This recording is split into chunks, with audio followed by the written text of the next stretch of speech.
Queridos colegas pastores, eu sou o pastor Juarez Mendes de Freitas, de Vitória, no Espírito Santo. Eu agradeço a Deus a oportunidade de participar desse projeto da Convenção Batista do Estado do Espírito Santo, a Academia da Alma.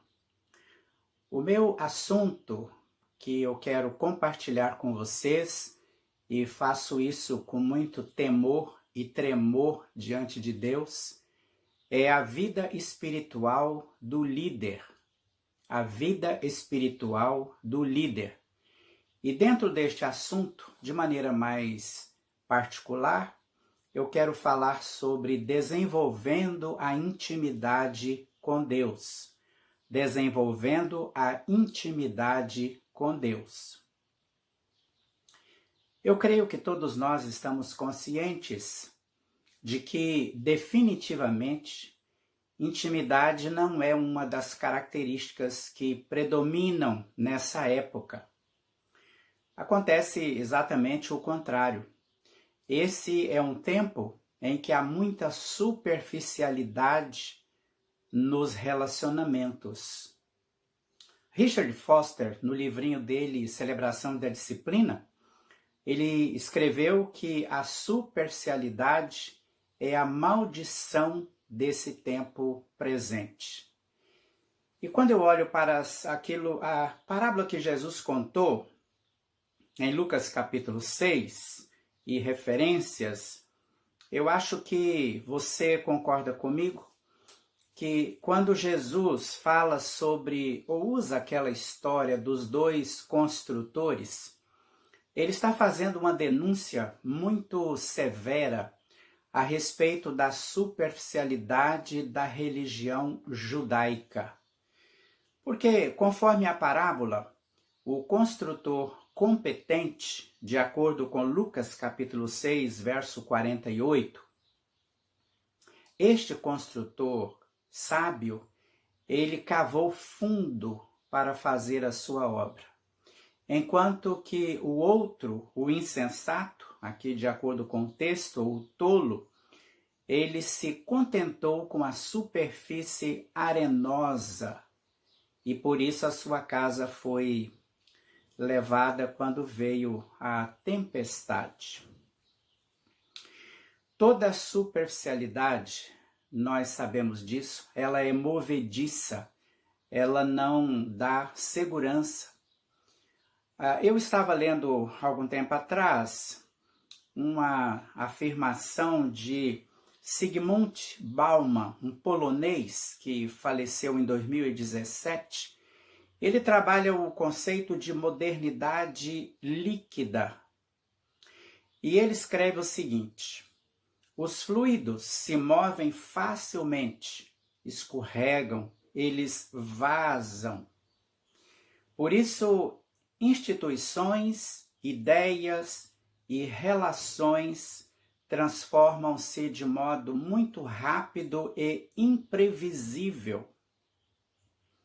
Eu creio que, seguindo esta linha de Bauman sobre a modernidade líquida, a gente poderia falar também sobre uma espécie de espiritualidade líquida que a gente encontra nesse tempo presente.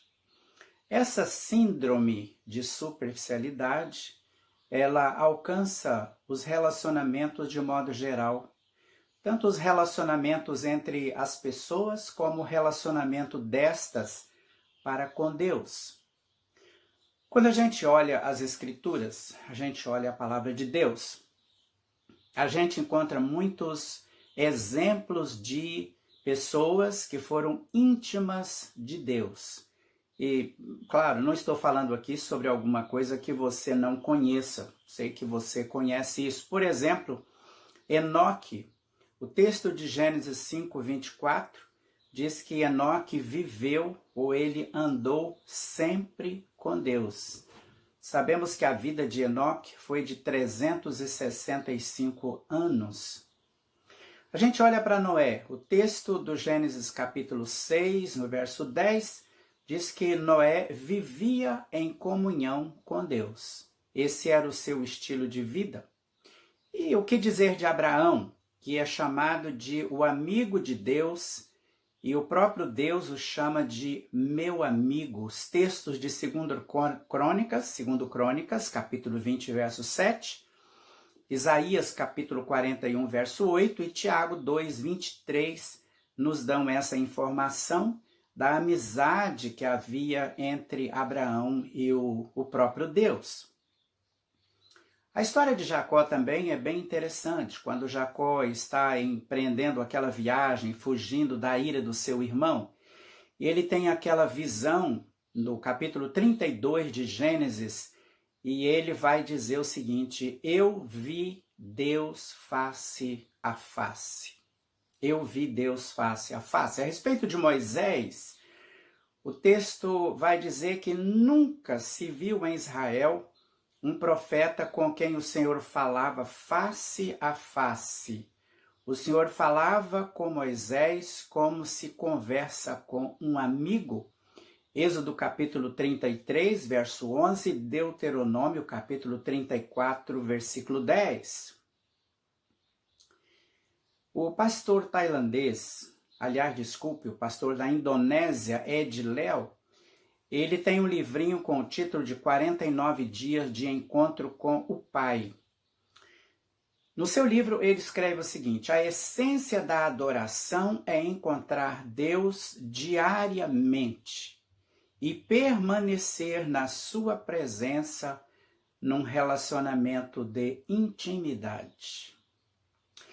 E o pastor Edileu, ele sugere 3 estágios da nossa intimidade.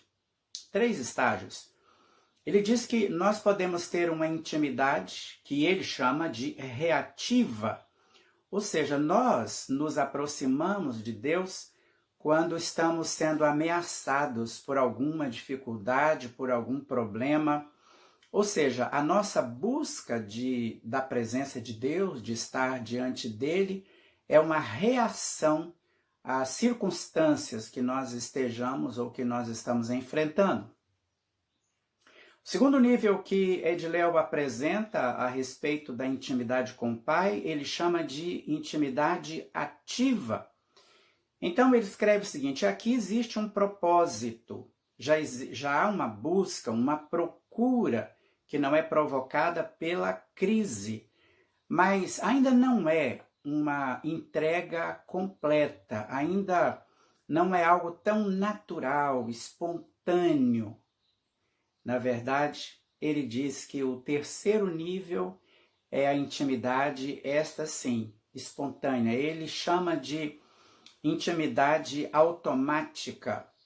É quando a nossa caminhada com Deus, a nossa vida com Deus, a nossa intimidade com Deus se torna o próprio estilo de vida para nós. Ou seja, a nossa procura, a nossa busca por Deus é porque simplesmente nós não conseguimos, nós não podemos ficar longe dele. Nós precisamos estar próximo dele. Isso como algo natural para nós no dia a dia. Quando eu olho para esses 3 níveis de intimidade com Deus que Edileu apresenta, eu associo isso ao que nós lemos em 1 João capítulo 2, versos 12 a 14, quando o apóstolo João apresenta 3 estágios da maturidade cristã. Ele escreve aos filhinhos, ele escreve aos jovens e ele escreve aos pais. Nós poderíamos associar, então, a busca, a intimidade reativa aos filhinhos, a ativa aos jovens e essa intimidade, que é um estilo de vida, àqueles que já são pais, ou seja, já são adultos espiritualmente. Os autores daquele texto muito conhecido, texto Conhecendo Deus e Fazendo a Sua Vontade, eles têm essa frase: Deus procura um relacionamento de amor, e aí ele apresenta 3 características que esse relacionamento de amor deve revelar. Ele deve ser contínuo, ou seja, não esporádico, não segmentado. Ele deve ser autêntico e ele deve ser também pessoal, é uma relação pessoal. Eugene Peterson, ele escrevendo aquele livro, Pastores Segundo o Coração de Deus, ele tem essas expressões. No século XX, o modelo visto como ideal para o pastor tem sido o de um homem de ação, um administrador competente.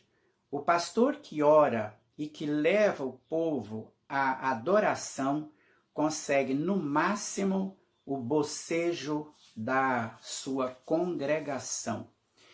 Essa é uma palavra forte, eu creio, não é? Nós fomos criados para a comunhão com Deus, para o relacionamento íntimo. Nós todos sabemos disso e sabemos que esse relacionamento foi quebrado no Éden pela desobediência dos nossos primeiros pais, mas sabemos também que esse relacionamento de intimidade com Deus foi restaurado no Calvário.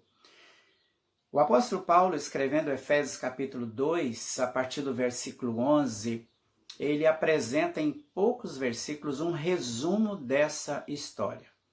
Ele fala primeiro sobre o lado triste, ele diz que nós estávamos separados de Deus, distantes de Deus. E logo a seguir ele vai dizer que nós fomos reaproximados de Deus através de Jesus Cristo. Efésios capítulo 2, o texto que começa no versículo de número 11. O que significa ou como é possível que nós, seres humanos, tenhamos um relacionamento íntimo com Deus? Em primeiro lugar, devemos lembrar que Deus é um ser espiritual. Em João capítulo 4, verso 24, Jesus diz: Deus é espírito. Também o homem é um ser espiritual. 1 Tessalonicenses capítulo 5, verso 23, diz que nós somos corpo, alma e espírito. Também a Bíblia nos mostra claramente que o Espírito de Deus e o Espírito do homem interagem numa comunhão que ultrapassa toda a compreensão humana. É algo tão extraordinário que a linguagem humana não tem como descrever em sua plenitude. Romanos 8,16, o texto vai dizer que o próprio Espírito de Deus testifica com o nosso espírito que nós somos filhos de Deus. Intimidade é fruto do nosso conhecimento de Deus. O conhecimento, ele é fruto de relacionamento. Então, precisamos lembrar isto. Para ter intimidade com Deus, nós precisamos nos relacionar adequadamente com Ele. Desse relacionamento surge o conhecimento, vamos conhecê-lo melhor. E ao conhecê-lo melhor, nós podemos ter intimidade com Ele. É um processo bastante natural. Uma afirmação que quero fazer aqui a respeito deste assunto é que intimidade é a nossa maior necessidade. Intimidade é a nossa maior necessidade.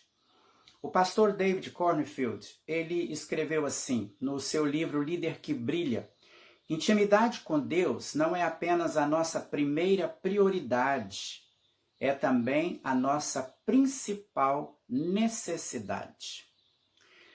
Charles Swindoll, ele acrescenta algo dentro dessa ideia que eu acho bem especial.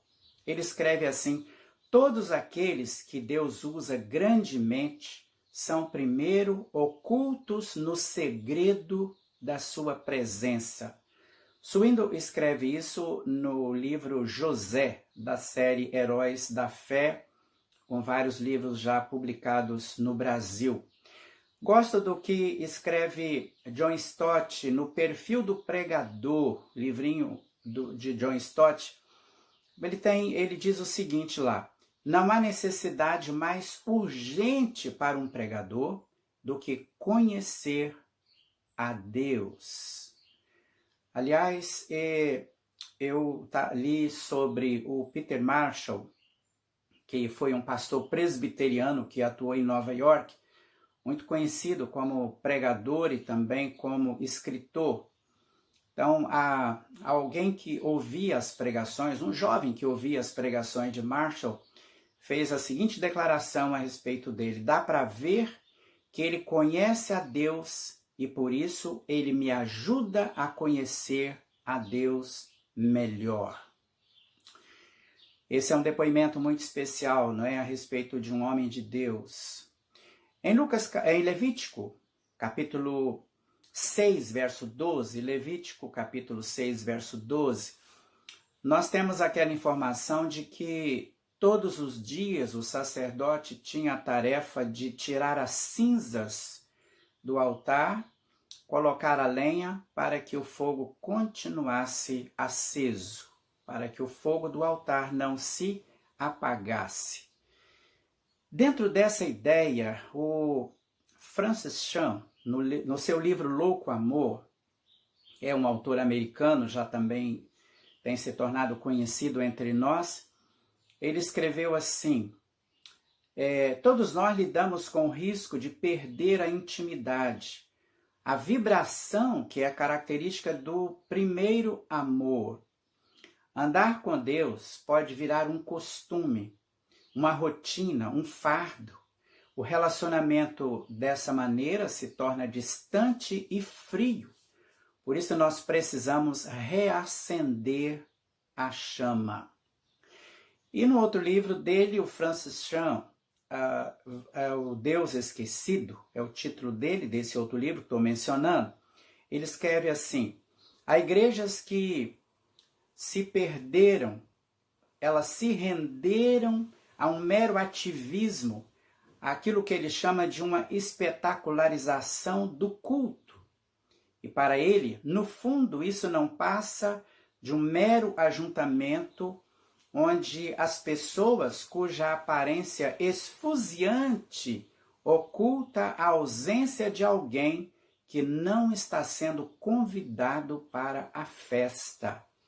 E ele diz que esse alguém que muitas vezes não está sendo convidado para a festa da igreja é o Espírito Santo. E a gente tem que reconhecer que muitas vezes isso tem acontecido, de fato. Não apenas em relação à igreja, mas em relação a tantos de nós. Intimidade é a nossa mais urgente necessidade. Intimidade com Deus. Em segundo lugar, intimidade precisa ser desejada, ela precisa ser procurada. Salmo 42, Isaías 55 e João 7 têm algo em comum que você já deve ter percebido. A minha alma tem sede de Deus. Salmo 42. Venham todos que têm sede. Isaías 55. Se alguém tem sede, venha a mim e beba. João 7, 39, palavras do Senhor Jesus Cristo. Esses textos, eles envolvem ação.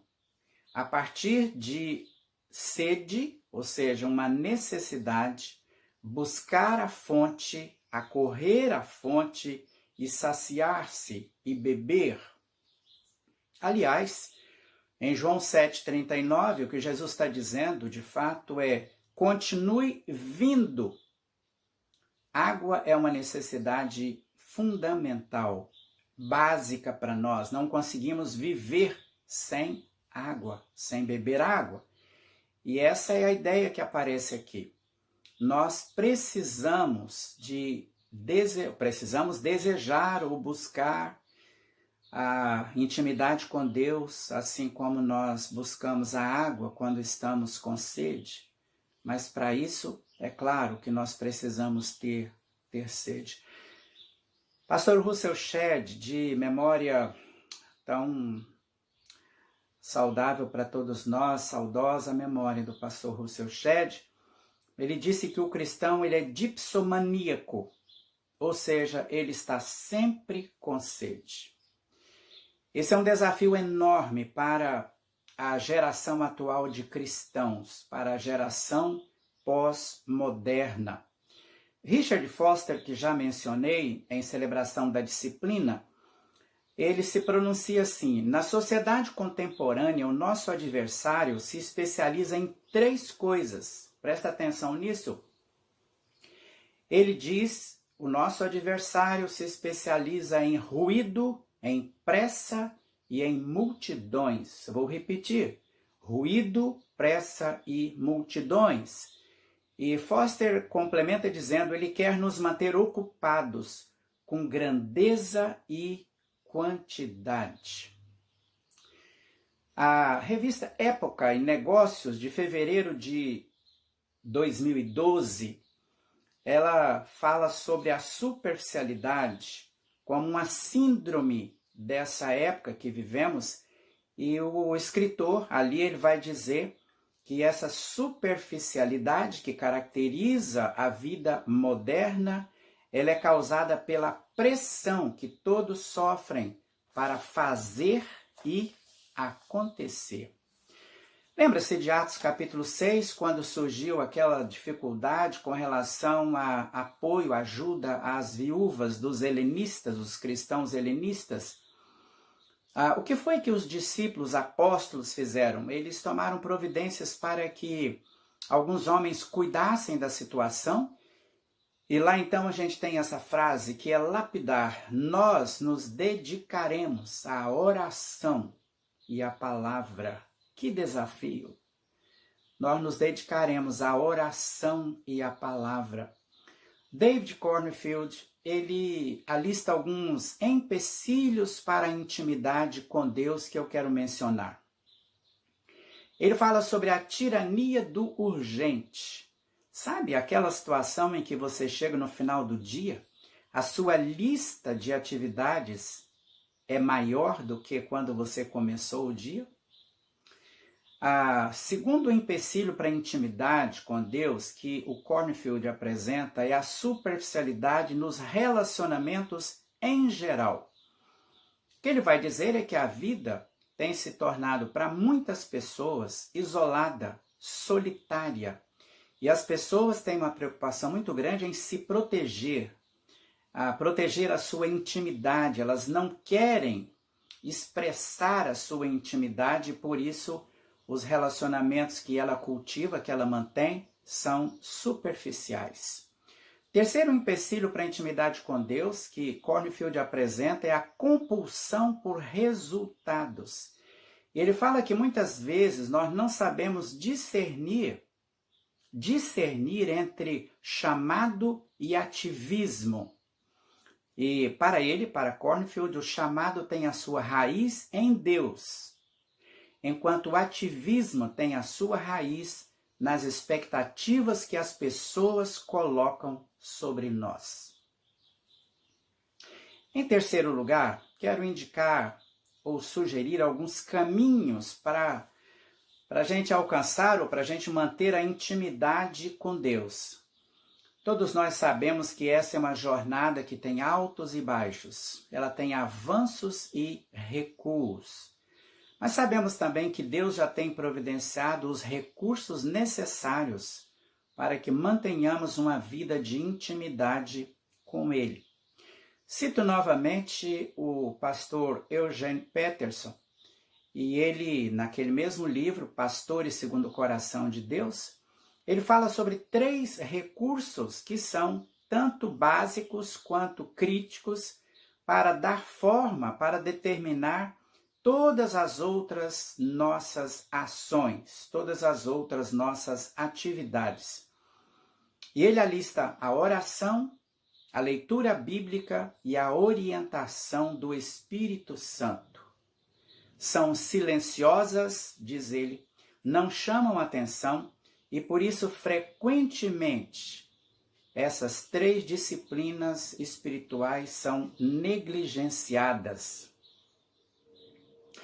O texto do curso Conhecendo Deus Fazendo a Sua Vontade tem esta frase: Deus fala pelo Espírito Santo, usando a Bíblia, usando a oração e usando circunstâncias para revelar a si mesmo o seu modo de agir e também os seus propósitos.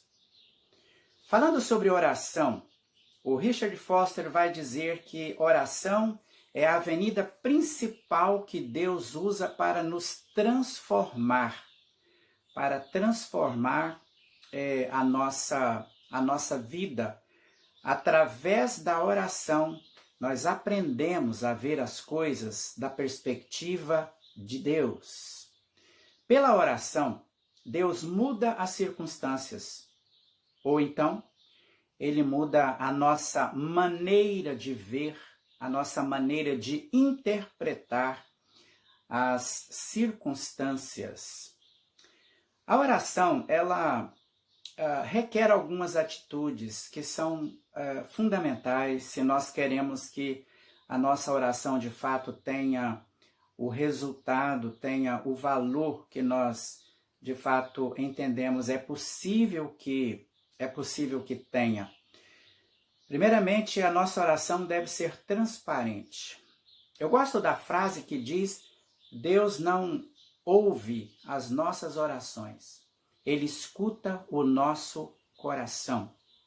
Ou seja, o que está no coração é mais importante do que aquilo que procede dos nossos lábios.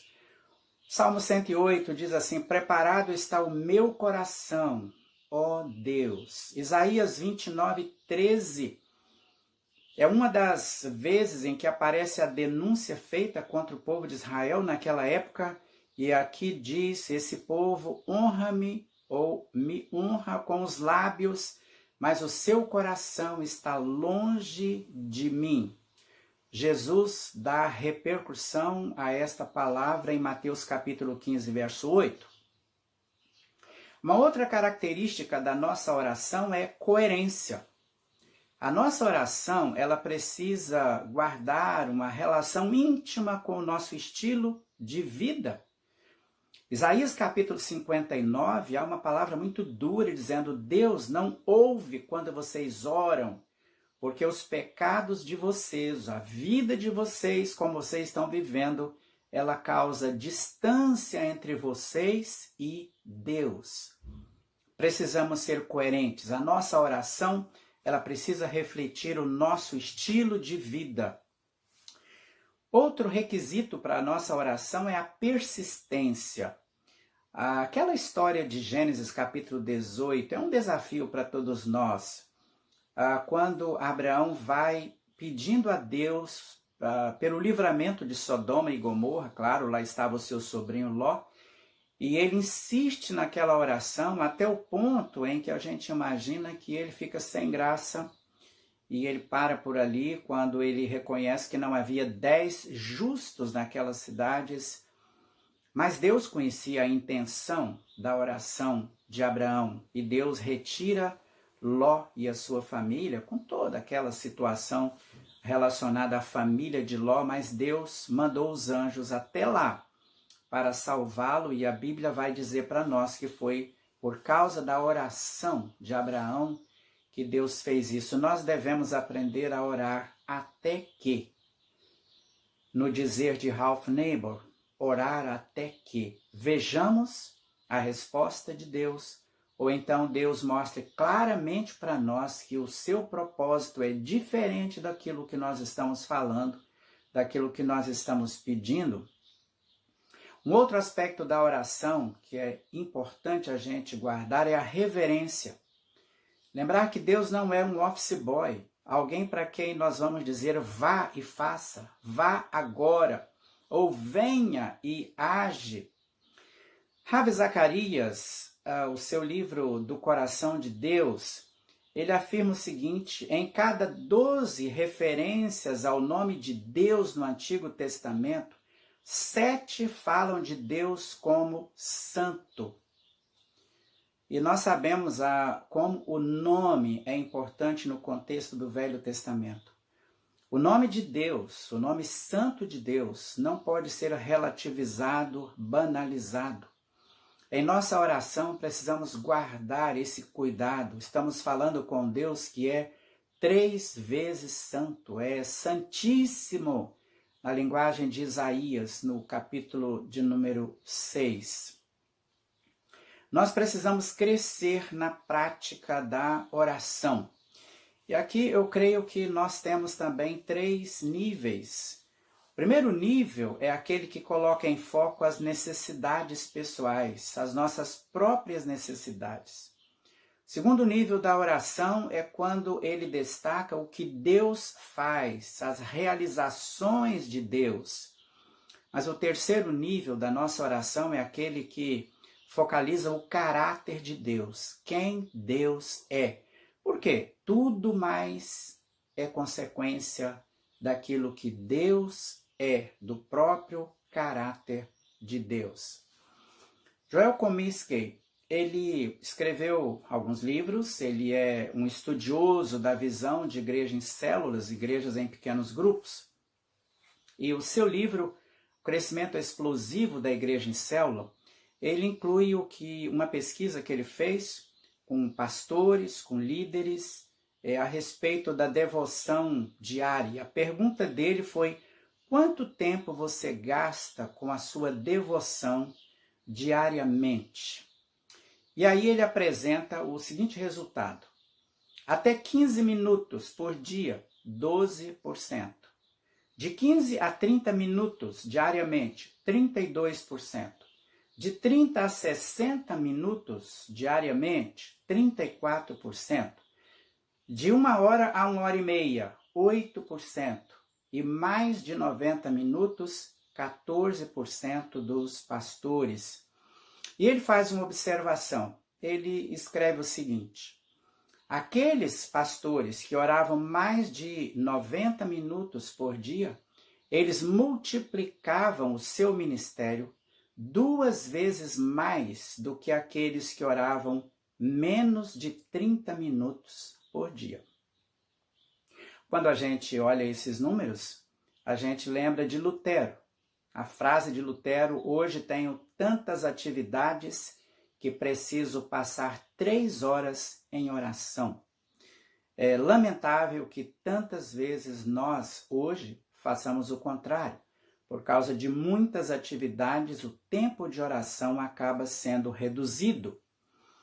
O outro recurso para a intimidade, o primeiro que eu mencionei, a oração, a palavra de Deus. O Salmo de número 1 vai dizer que o justo, o crente, o cristão, é aquele que medita na palavra de Deus de dia e de noite.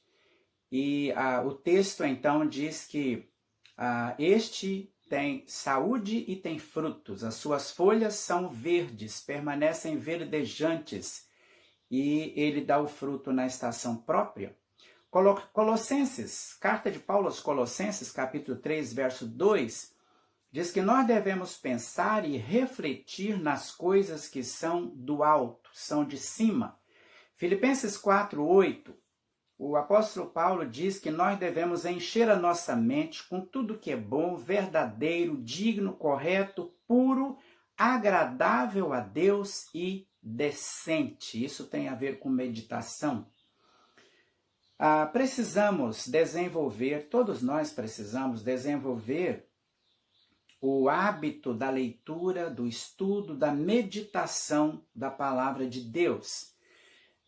Li o testemunho de John Stott dizendo que ele afirma que lia 4 capítulos da Bíblia por dia, sendo que 3 era leitura e um desses capítulos ele então se debruçava para estudar aquele 4º capítulo. Há muitos métodos de estudo bíblico, de aprofundamento bíblico, mas eu creio que quanto mais simples nós fizermos, melhor.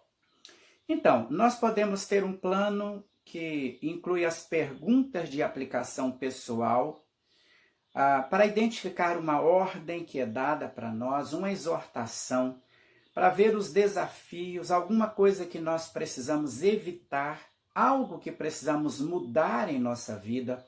Exemplos do texto bíblico, sejam exemplos positivos ou negativos, aquilo que devemos e aquilo que não devemos fazer. Eu acho muito importante também a gente associar as circunstâncias do nosso dia a dia a textos e narrativas bíblicas. Então, precisamos fazer esse link, essa junção de situações do dia a dia com as promessas da Bíblia, com as afirmações da palavra de Deus, as instruções, as advertências. E também, como é que nós podemos olhar ou ver os fatos da vida, enquanto a gente vai tocando a vida, dentro de uma perspectiva bíblica. Isso é muito importante. Olhar as circunstâncias dentro da perspectiva bíblica. Em nossas conversas é muito importante a gente, sempre que possível, puxar o assunto para temas espirituais. Jesus fez isso no caminho para Emaús com aqueles discípulos. Lá diz que Jesus, depois de ouvir a lamentação e o estado de espírito em que eles se encontravam, Jesus, começando por Moisés, explicou a eles todas as Escrituras. Então Jesus chamou aqueles dois caminhantes lá indo para Emaús para a palavra de Deus, para o que dizem as Escrituras. Muito importante que nós nos dediquemos também à meditação da palavra de Deus. Em algumas ocasiões podemos nos dirigir a locais solitários, onde estamos em silêncio e a própria natureza nos permite essa meditação. Também podemos criar o hábito de usar o tempo vazio quando você não está fazendo nada, por exemplo, está no consultório aguardando o médico, ou você está numa fila de banco, seja onde você estiver, que a sua mente pode trabalhar, e aí a meditação da palavra de Deus tem o seu lugar. Estamos fazendo algo com as mãos, alguma coisa que não depende da mente, então podemos meditar na palavra de Deus. Antes de dormir, ou seja, ao dormir, nós podemos trazer à memória cenas de textos bíblicos, imagens daquela. Então, você traz, por exemplo, Lucas capítulo 15, aquela cena linda da história do filho pródigo, do filho mais velho, que não é tão linda assim, mas você pode trazer a história e na sua mente imaginar aquele cenário, aquela cena, aqueles locais. Isso também é uma maneira de meditar na palavra de Deus. Deixe-me citar para você o Eugene Peterson mais uma vez. Ele fala sobre a chamada exegese contemplativa. Esse é um conceito interessante. Ele escreve assim: nós devemos não apenas ler as palavras, mas ouvi-las. Toda palavra escrita traz uma sonoridade que pode ser ouvida. Achei interessante essa ideia. Ninguém pode ter intimidade com Deus se não for íntimo da palavra de Deus. Também quero falar um pouco para você a respeito da disciplina pessoal. Esse é um aspecto extremamente importante também. Em 1 Timóteo 4,8, Paulo escreve a Timóteo dizendo o seguinte: os exercícios físicos têm alguma utilidade, mas os espirituais têm valor para tudo, porque o seu resultado é a vida, agora e no futuro. Em 1 Coríntios 9, 24 e 27, Paulo fala sobre a sua própria experiência como alguém que participa de uma corrida, de uma maratona, um atleta que treina duro para vencer e ganhar e conquistar a coroa. E ali ele diz o seguinte: eu corro direto para a linha de chegada, ou seja, eu não me permito dispersão, eu tenho um foco, um objetivo, um propósito. Ele fala sobre aquele que luta boxe. Ele diz: como um lutador de boxe, eu não golpeio o ar, o meu golpe é certeiro, ou seja, não perde tempo, aproveita cada oportunidade tirando dela o máximo. E ele diz ainda: eu trato o meu corpo duramente. Alguns erradamente até acham que Paulo está tendo aqui uma ideia do gnosticismo, da desvalorização do corpo, mas, claro, não tem nada a ver, a gente sabe que Paulo não tinha essa postura, mas Paulo está falando sobre a importância da disciplina em relação ao nosso corpo. Bernardinho, que escreveu o livro Transformando o Suor em Ouro, ele que é um ícone do esporte brasileiro, não é? Conhecido em todo esse país, ele cita um atleta americano, Pat Tillman, que tem essa frase: a disciplina é a ponte que liga os sonhos à sua realização. A disciplina é a ponte que liga os sonhos à sua realização. Queridos, eu quero fazer aqui uma advertência. Quem administra o seu próprio tempo e as suas próprias atividades tem um risco muito maior de indisciplina. Nesse sentido, é muito importante que tenhamos um parceiro, um companheiro de jugo, alguém que pode nos pedir contas, alguém a quem nós podemos prestar contas da nossa vida, do que nós estamos fazendo. Isso vai nos ajudar muito em nossa disciplina. O Leon Tolstói, que estou citando aqui, uma citação de Richard Foster, ele diz o seguinte: todos pensam em mudar a humanidade, ninguém pensa em mudar a si mesmo. Além da oração, da meditação nas escrituras, da vida disciplinada, o que pode nos ajudar a desenvolver a intimidade com Deus? Por exemplo, aliar jejum à oração. O jejum precisa ter objetivo, seu foco deve ser colocado em Deus. Não deve ser alguma coisa que é simplesmente para mostrar espiritualidade. Jejum significa disciplina própria do corpo, dos nossos instintos básicos. Também a contemplação, que eu já mencionei um pouco, mas o hábito de encantar-se com as obras de Deus, as aves, as flores, as obras de Deus que estão ao nosso redor. O Salmo 19, os céus manifestam a glória de Deus e o firmamento proclama as obras das suas mãos, os feitos da sua mão. No Salmo 8, quando olho para o céu, para a lua, para as estrelas, então isso é muito importante em tomar esse tempo contemplando as obras de Deus. Precisamos dar atenção ao fato de que Deus está agindo constantemente ao nosso redor, como afirmam os escritores de Conhecendo Deus, Fazendo a Sua Vontade. É muito importante também cuidar da pureza do nosso coração. Mateus capítulo 5, verso 8, diz que os puros de coração, eles verão a Deus. E isto é parte da oração de Davi no Salmo 51, em que ele pede a Deus um coração puro.